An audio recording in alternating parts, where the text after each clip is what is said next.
The evacuation chopper banked hard, its rotors churning the desert into a blinding wall of beige. Cora spat a mouthful of dust, clutching her ruined thigh. She had ordered the handlers to board. They did, but their 47 German shepherds didn't follow. They turned around, looking straight at her. The staging facility at Outpost Jericho didn't smell like a military installation. It smelled like wet fur, copper, and the sharp, chalky dust that coated the back of your throat with every breath. It was a massive, makeshift processing hub for working dogs rotating in and out of the Northern Theater, built out of chain link, reinforced canvas, and crumbling Soviet-era concrete. Cora liked it here. She wasn't a handler. She was a SEAL, one of the very few women to wear the trident, a fact that usually meant dealing with a suffocating mix of scrutiny, reverence, and quiet resentment from the regular infantry. But the dogs didn't care about the gold hardware pinned to her uniform. They only cared if she had jerky in her cargo pockets, or if her hands were willing to scratch the hard-to-reach spot behind their ears. She sat on an overturned ammunition crate in the shade of a frayed camo net, stripping down her rifle. The metal of the receiver was hot to the touch, baking in the 110-degree afternoon heat. A few yards away, Kessler lay flat on his side, his ribs expanding and contracting in a steady, heavy rhythm.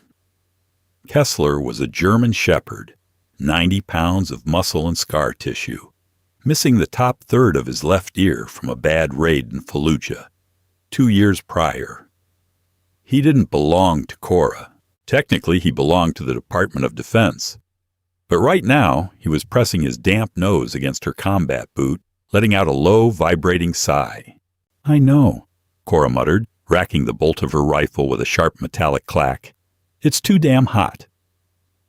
There were 46 other dogs in the compound, housed in a grid of wire runs that stretched toward the perimeter wall. The air was filled with the ambient noise of them, the clinking of heavy metal snap hooks against chain link, the rhythmic panting, the occasional bored whine. It was a mundane Tuesday. The deployment was supposed to be winding down. Then the first mortar hit. There was no whistle, just a sudden concussive vacuum that sucked the air out of Cora's lungs, followed instantly by a deafening crack that rattled her teeth in her skull.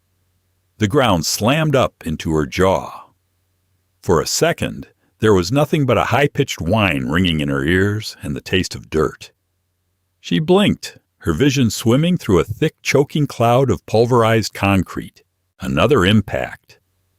This one hit the motor pool on the southern ridge.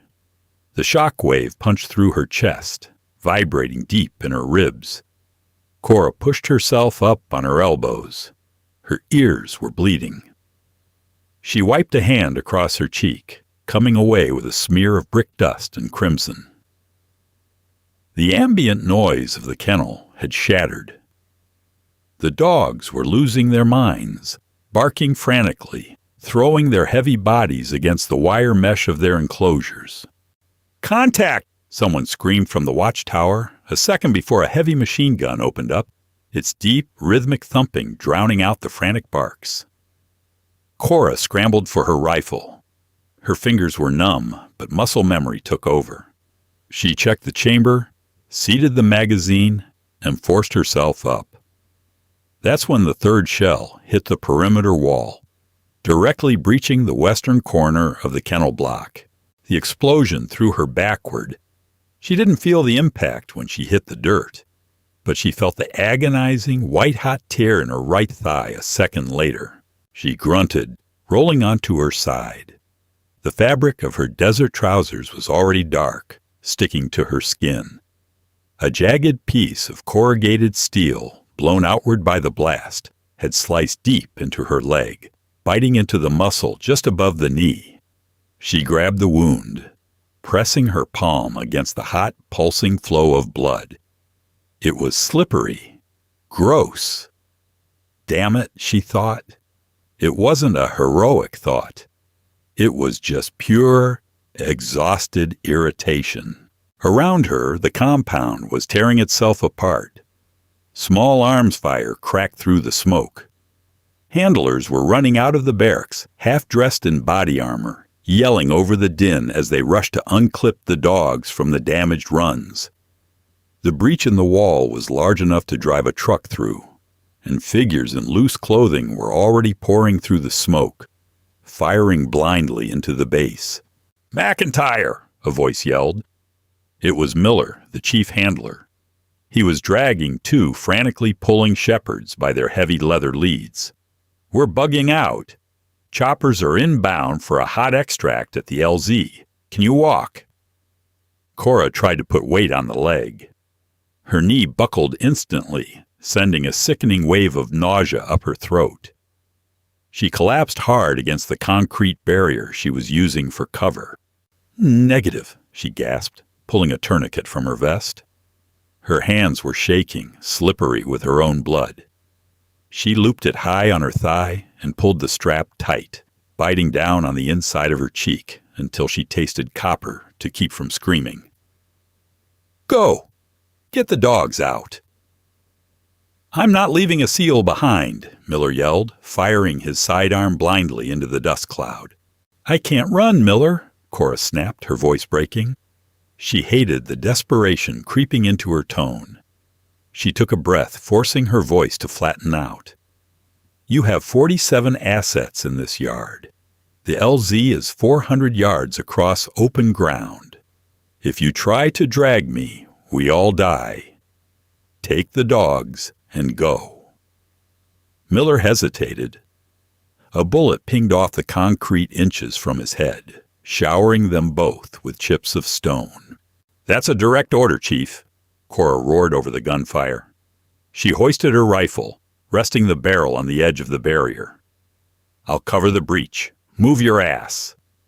She didn't wait to see if he obeyed. She leaned into the scope, sighted a muzzle flash in the smoke, and squeezed the trigger.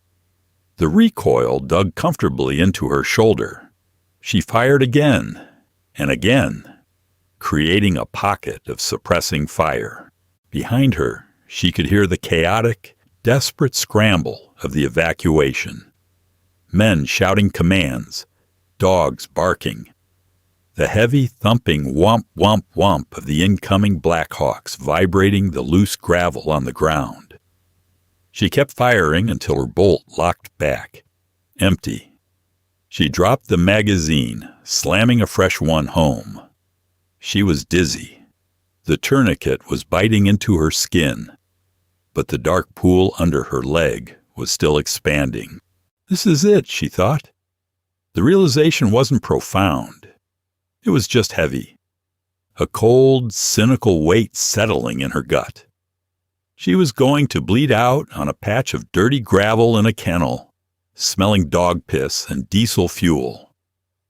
She heard the deafening roar of the helicopters touching down, followed quickly by the pitch change of the rotors as they prepared to lift off. "Good," she whispered to herself. The handlers made it. The dogs made it. Her death bought something, but then she heard the sound. It wasn't the sound of boots on gravel. It was a collective rhythmic clicking. Claws on concrete. Cora stopped loading her third magazine and looked over her shoulder. The dust was thick, glowing dull orange under the afternoon sun. Through the haze, the two Blackhawks were lifting off, banking away over the mountains, taking small arms fire from the ridge.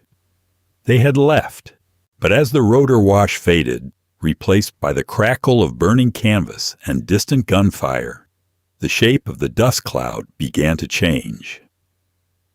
Silhouettes emerged from the smoke, low to the ground, broad-shouldered. Cora blinked, rubbing her eyes with a dirty, blood-stained knuckle. "What?" she croaked. A large German shepherd stepped into the clearing, his head lowered, amber eyes fixed on her. The top third of his left ear was missing. "Kessler," Cora breathed. He didn't whine. He didn't wag his tail. He just walked over, his heavy paws crunching in the dirt, and sat down directly in front of her, facing the breached wall. Then came another, a dark sable female with a scar across her snout. She flanked Kessler, sitting on his right. Then a massive black male stepped out of the smoke, taking the left. Cora's chest tightened. A strange suffocating panic gripped her, far worse than the fear of the enemy. "No," she rasped. No, get out of here, shoo! Go!" She waved her hand at them, a frantic, weak gesture. They didn't flinch. More shapes emerged from the swirling dust. 5, 10, 20. 47 military working dogs. They had broken away from the handlers at the LZ. The leashes had been dropped or ripped from hands during the chaotic loading process, or simply bitten through. They had refused to board the birds. Every single K9 in the hub had run back to the compound. They didn't act like pets. There was no chaotic milling about, no playful yapping. These were dogs bred for war, trained to read tension, to smell adrenaline, to understand the geometry of violence. They moved with an eerie, silent purpose. They spread out in a massive half-circle around Cora, forming a living, breathing barricade between her bleeding body and the shattered perimeter wall. "You stupid mutts!" Cora choked out, a hot, angry tear finally breaking loose and cutting a clean line through the dirt on her cheek. "You're going to die here. For nothing. I ordered them to take you." She picked up a handful of gravel and threw it weakly at the nearest dog. It hit the sable female's flank. The dog didn't even blink, her eyes locked dead ahead on the smoke where the enemy was advancing. Cora felt a sick, twisting knot of guilt. She had made her peace with dying alone. It was clean. It was her job.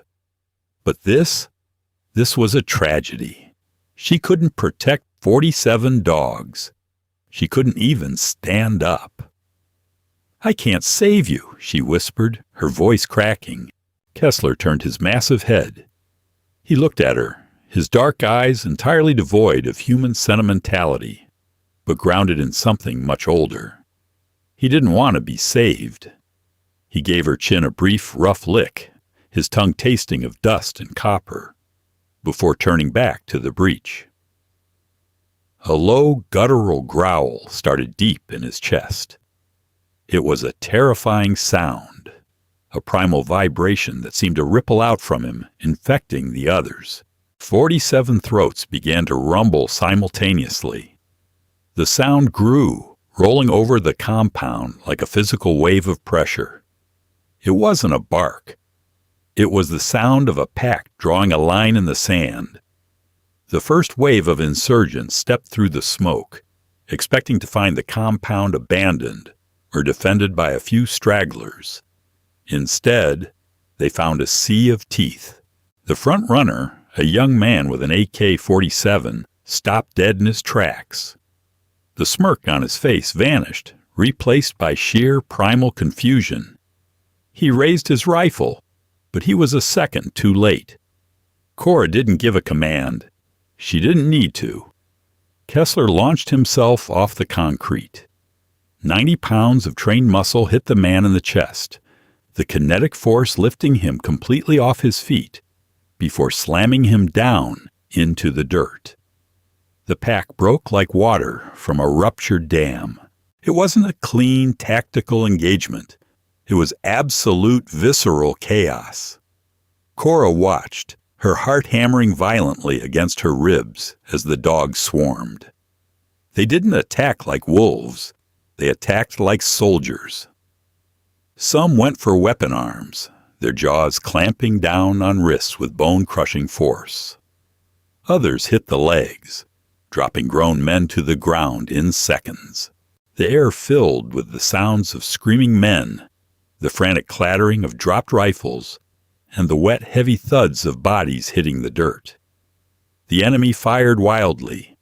bullets pinging off concrete and tearing through canvas.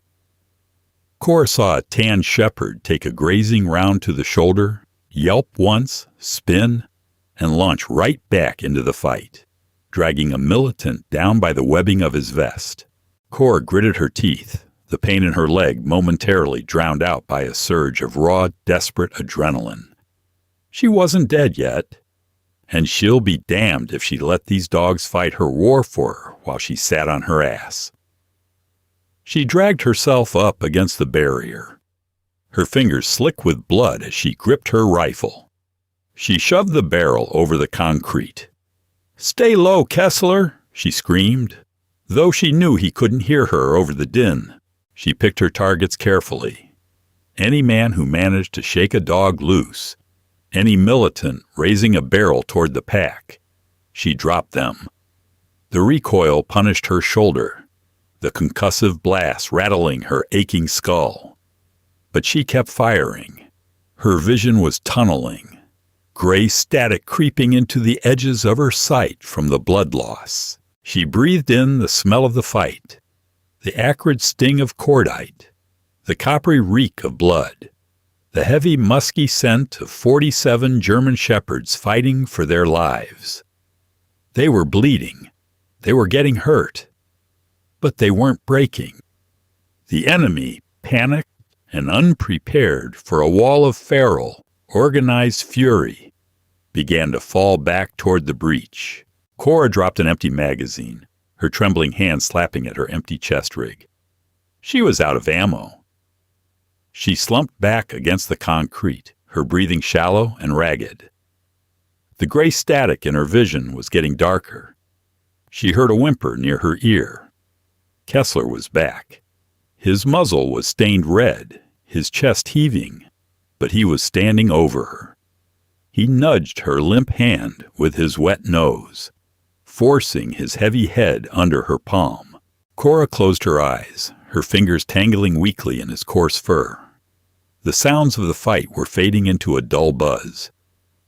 "Good boy," she mumbled, the darkness finally pulling her under. "Stupid. Good boy." Consciousness didn't return all at once. It bled in slowly, preceded by the thick, irritating buzz of blowflies. Cora opened her eyes to a blinding sheet of white-hot sky. The sun had crested the perimeter wall, baking the gravel compound in brutal, shadowless heat. Her mouth tasted like old pennies and battery acid. When she tried to swallow, her throat clicked, completely dry. She shifted her weight and instantly regretted it. A sickening electric bolt of pain shot from her right thigh straight up into her jaw, forcing a dry heave out of her empty stomach. She rolled onto her side, coughing violently, spitting stringy saliva into the dust. The tourniquet was doing its job. The bleeding had stopped, but the leg below it felt like a slab of cold, dead meat strapped to her hip. Something wet and heavy slapped across the back of her neck. Cora flinched, her hand instinctively dropping to her empty thigh holster before her brain caught up. It was a tongue. Kessler stood over her, panting hard, his chest heaving like a bellows. Saliva dripped from his jaws, cutting clean, dark circles into the dust beside her face. "I'm up," she rasped, her voice sounding like crushed gravel. "I'm up, you big idiot!" She pushed herself into a sitting position, her back scraping against the jagged concrete barrier. The compound was eerily quiet, save for the rhythmic panting of the pack and the distant, sporadic pop of small arms fire echoing off the northern ridge. The dust had settled, revealing the aftermath of the breach. It wasn't pretty. 3 insurgents lay dead just inside the wire, their cheap tactical vests torn to shreds. But the dogs hadn't escaped unscathed. About 20 yards away, a massive Dutch shepherd lay entirely motionless, its brindle coat dark and matted.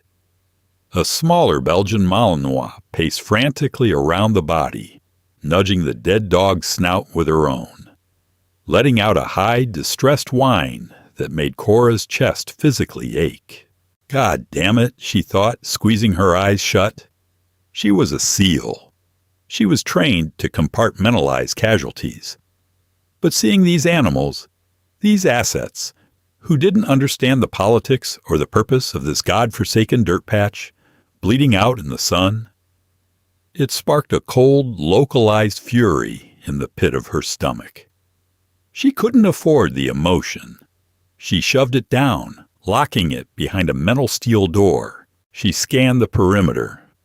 The remaining dogs had established a loose, ragged, defensive line. They weren't trained to hold ground like infantry, but their pack instincts had taken over. They were taking cover in the shade of overturned crates and shattered concrete, their ears swiveling like radar dishes, noses twitching to catch the wind blowing through the breach. "Hey," Cora hissed, a sharp, aspirated sound. The tan shepherd she had seen take a grazing round earlier snapped its head toward her. The dog was favoring its front left leg, shivering slightly despite the oppressive heat. A sign of shock. "Here," Cora commanded, tapping the ground beside her good leg. The dog hesitated, looking out at the breach, then limped over. It collapsed heavily beside her, letting out a long, exhausted groan. Cora unvelcroed the blowout kit on her chest rig. Her fingers were stiff and coated in a flaky crust of dried blood, making the fine motor tasks difficult. She pulled out a roll of combat gauze. "Easy," she muttered, pressing her left forearm over the dog's neck to pin it gently against her side. The dog flinched, lips curling back to expose stark white canines, a low rumble starting in its chest. "I know it hurts," Cora said, her voice flattening into the calm, authoritative tone she used on the radio during a firefight. She didn't offer baby talk. She didn't coddle it. She just applied firm, unyielding pressure to the shoulder wound, packing the gauze against the torn muscle. The dog's growl hitched, turning into a pathetic whimper, but it didn't bite. It just leaned its heavy, hot head against her shoulder, panting directly into her ear. The smell was overpowering. Wet fur, dirt, and the distinct metallic tang of fresh blood. Cora tied off the dressing. She had no ammo for her M4. Her sidearm was gone, lost somewhere in the blast. She looked at the dead insurgent lying closest to the barrier. He had an AK-47 slung across his chest. The wood furniture splintered, but the receiver seemingly intact, and a chest rig stuffed with curved magazines. It was a 10-foot crawl.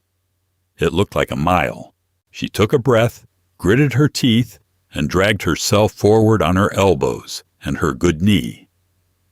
The dead leg trailed behind her like an anchor, the fabric of her trousers scraping loudly against the gravel. Every inch felt like someone was driving a hot nail through her femur. Black spots danced in her peripheral vision. She reached the body. The smell of him hit her instantly. Stale sweat, cheap tobacco, and the voided bowels of sudden death. Cora didn't hesitate. She grabbed the rifle by the barrel and yanked it free, then blindly unclipped 2 heavy magazines from his rig, shoving them down the front of her own vest. As she dragged herself back to the concrete barrier, dragging the heavy, unfamiliar weapon, the hairs on the back of her neck stood up. Kessler, who had been lying quietly, suddenly sat bolt upright. His ears pitched sharply forward, rigidly locked toward the jagged hole in the wall. The low, vibrating growl returned to his throat. Across the yard, the other dogs reacted instantly. The pacing Malinois stopped. The resting shepherds stood up, shaking the dust from their coats. 40-odd heads turned in unison toward the breach. Cora racked the bolt of the AK. It felt loose, sloppy compared to her M4, but it chambered a round with a heavy metallic clank. The silence outside the wall was broken by the distinct, grinding crunch of heavy tires rolling over broken masonry. They weren't sending infantry through the gap this time.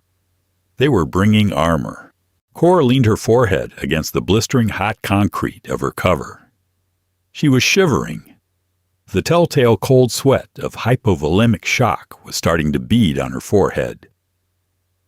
"All right, Kessler," she whispered, her hands gripping the wooden handguard of the rifle so tightly her knuckles bruised. "Round 2. The nose of a battered, sand-colored Toyota Hilux pushed through the dust cloud, its engine whining in low gear as it crawled over the rubble of the collapsed wall. Cora didn't care about the truck. She cared about what was bolted into the truck's bed.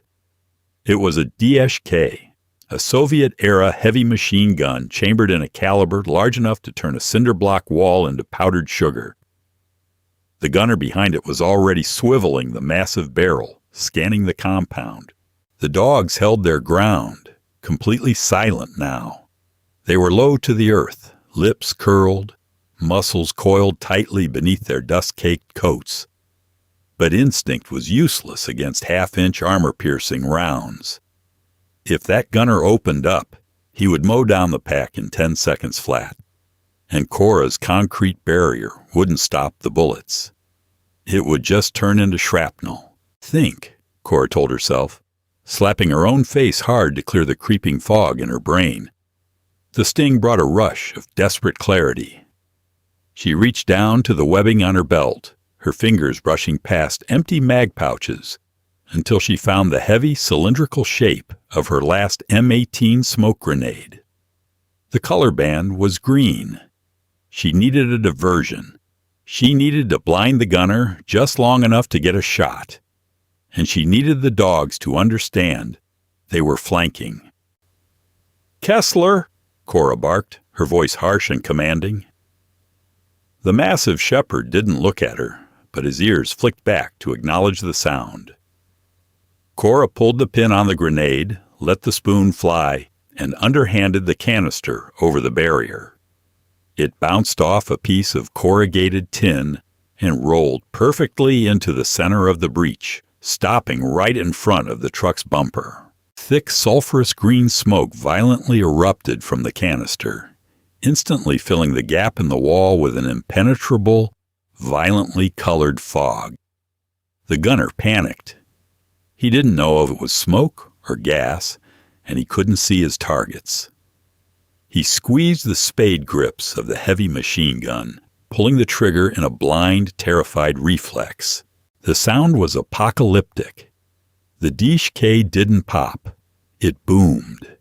The rhythmic thud, thud, thud shook the ground so violently, Cora felt it in her teeth. Tracers the size of carrots ripped through the green smoke, tearing indiscriminately into the kennel compound. Chain-link fences disintegrated. Water troughs exploded, sending geysers of dirty water into the air. Cora kept her head down, dirt and concrete chips raining down on her helmet. "Go!" she screamed at the top of her lungs, hoping the dogs would understand the shift in the geometry of the fight. They did. They didn't charge the blinding noise of the gun. The pack splintered. Moving with terrifying fluid speed, they skirted the edges of the compound, using the thick curtain of green smoke as concealment. They were hunting. Cora couldn't wait. The gunner was sweeping his fire in a wide arc, chewing closer and closer to her barrier. She forced herself up, balancing awkwardly on her good left leg, using the concrete to support her weight. The AK felt unnaturally heavy in her shoulder. She aimed into the thickest part of the green cloud, directly at the muzzle flashes of the heavy machine gun. She didn't have a clean shot at the gunner, so she aimed lower. At the engine block, at the windshield, she pulled the trigger. The AK bucked violently, throwing dirt and smoke back in her face. She dumped half the magazine, the recoil punishing her collarbone, the smell of cheap cordite filling her nose. Glass shattered in the smoke. The heavy machine gun abruptly jammed, or the gunner flinched, but the booming stopped. "Get him!" Cora roared, her throat tearing. Through the swirling green haze, shadows detached from the walls. Two massive Malinois cleared the hood of the truck in a single bound. Cora heard the distinct, frantic scream of the gunner, cut brutally short by a heavy thud in the bed of the truck. More shouts erupted from the cab. The passenger door kicked open, and an insurgent stumbled out, raising a shotgun. Kessler hit him before his feet fully touched the ground. It wasn't a bite. It was a collision. The 90-pound shepherd slammed into the man's chest like a kinetic missile, driving him backward into the rubble. The shotgun fired into the sky, the blast echoing off the walls, before the man was buried under a wave of tan and black fur. 3 other dogs joined Kessler, their jaws working with mechanical, devastating efficiency. The driver slammed the truck into reverse. The engine screamed, tires spinning wildly in the gravel, trying to retreat back through the breach. But the heavy machine gun was silent, and the gunner was gone, dragged over the tailgate by 70 pounds of furious Belgian Malinois. Cora dropped back down behind the barrier, her lungs burning, her hands shaking so badly she could barely hold the rifle. The truck retreated, the sound of its engine fading down the ridge, leaving behind nothing but the crackle of burning debris and the heavy, panting breaths of the pack. She had pushed herself too far. The adrenaline spike shattered, leaving a gaping, hollow void behind. The pain in her leg returned with a vengeance, wrapping around her chest, suffocating her. She let the AK slip from her fingers. It clattered against the dirt. She slid down the concrete, her head lolling to the side. The green smoke was beginning to thin, mixing with the yellow dust of the desert. The edges of her vision turned a fuzzy, permanent gray. She was incredibly cold. Her heart was beating so fast it felt like a continuous flutter in her chest, failing to pump what little blood she had left. Footsteps approached. Pause. Kessler pushed his way through the thinning smoke. His muzzle was dark, his breathing ragged. He stood over her, staring down with those unreadable amber eyes. He didn't lick her this time. He just circled once, heavily, and collapsed right against her injured side, pressing his massive, overheating body against her shivering frame. A moment later, the tan dog limped over, laying its head across Cora's boots. Then the black shepherd. Within minutes, the remaining dogs of the pack had formed a tight, living ring around her, their bodies radiating an intense, musky heat. Cora closed her eyes. The sound of their breathing was a collective, rhythmic thrum. It was grounding. Real. It anchored her to the dirt. Far away, cutting through the heavy silence of the desert, she heard it. The high-pitched, tearing sound of fast movers. Fighter jets. Close air support. They came back, she thought faintly. Her consciousness finally slipping away completely into the warmth of the pack. The vibration woke her first. Not a sound, but a rhythmic pounding traveling through Kessler's ribs and directly into hers. Then the noise hit. The staggering, sky-tearing zipper of an A-10 Thunderbolt's rotary cannon, dumping 30-millimeter rounds just beyond the ridge. The compound smell shifted instantly. The musky scent of copper and dog sweat was violently overpowered by the sharp chemical reek of burnt jet fuel, ozone, and pulverized rock. Cora pried her eyes open, her lashes glued with grit and dried sweat. The blinding white heat of the sky had faded into the bruised purple of early evening. She couldn't move. She was pinned under a heavy, suffocating blanket of fur and heat. Kessler was plastered against her right side, his chin resting on her chest rig. The black shepherd was draped across her shins. A dozen others packed tightly around her, forming a living trench in the dirt, The A-10 banked hard overhead. The dogs didn't flinch at the deafening roar. They were exhausted, vibrating with the residual adrenaline of the fight, panting in shallow, ragged gasps. Then, the rhythmic chopping of rotor blades cut through her ringing ears.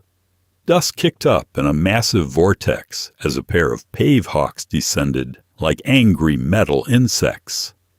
The extraction team had regrouped, called in close air support, and come back.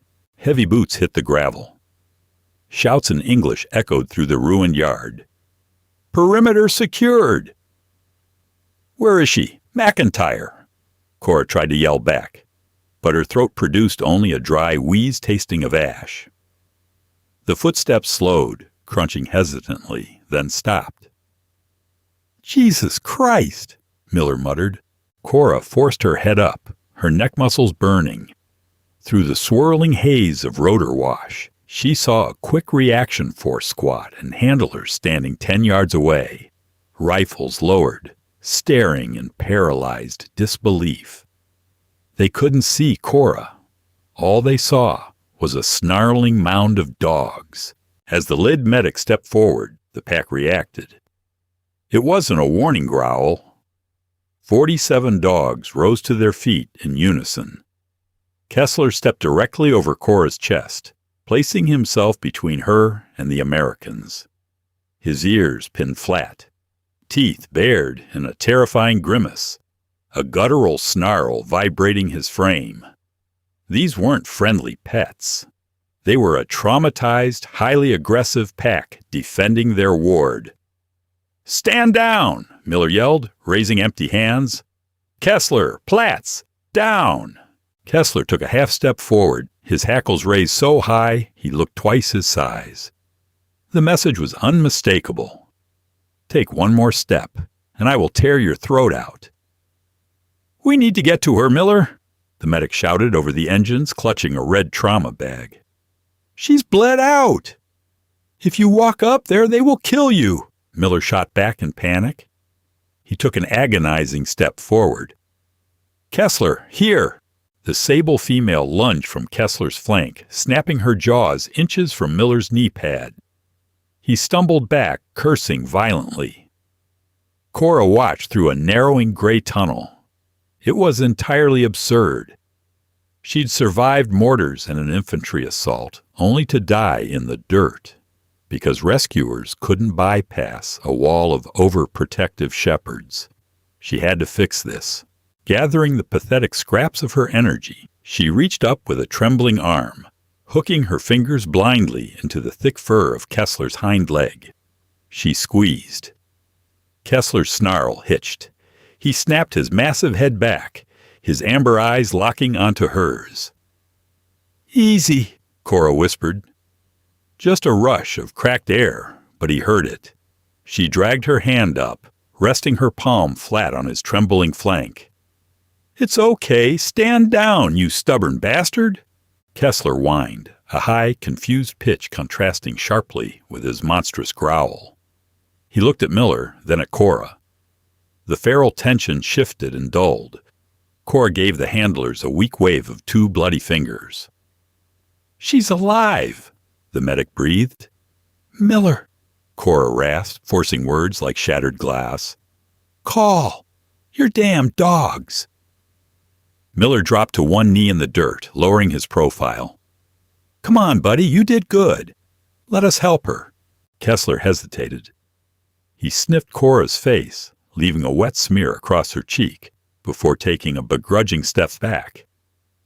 The rest of the pack followed his lead, parting to create a volatile corridor. The medics rushed in, sliding on their knees. The next minutes were a blur of unglamorous trauma medicine. Cora felt the cold bite of trauma shears exposing her ruined thigh. The desert air was replaced by the chemical sting of iodine and metallic quick-clot gauze packed violently into the wound. Someone jammed an IV needle into her left arm, digging under the skin until they found a vein. Gritting her teeth, she stared at the gray sky. "Pressure's in the basement," a medic yelled. Grab the litter! They rolled her onto the rigid plastic. A blinding spike of agony shot through her pelvis, and she finally blacked out. When she came to, she was being lifted. The sky spun wildly. "Load 'em up," a voice barked. As they carried her to the pavehawk, she saw the exhausted, heavily bloodied dogs being corralled.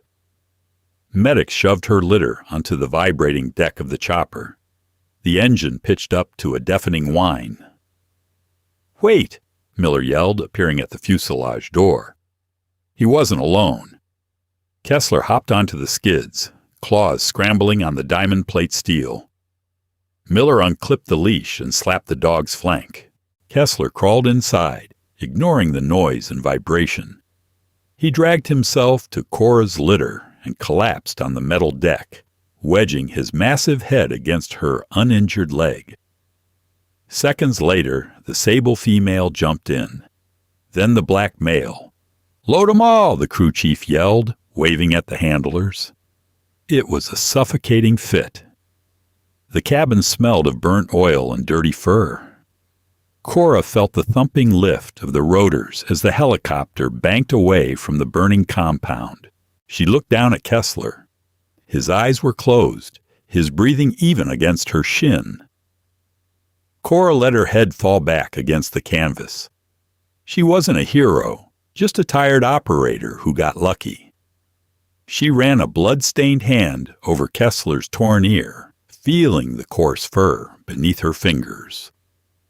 The dog let out a contented sigh over the roar of the engines. They were going home. The loyalty of a military working dog isn't programmed. It's earned in the dirt, the blood, and the most desperate moments of survival.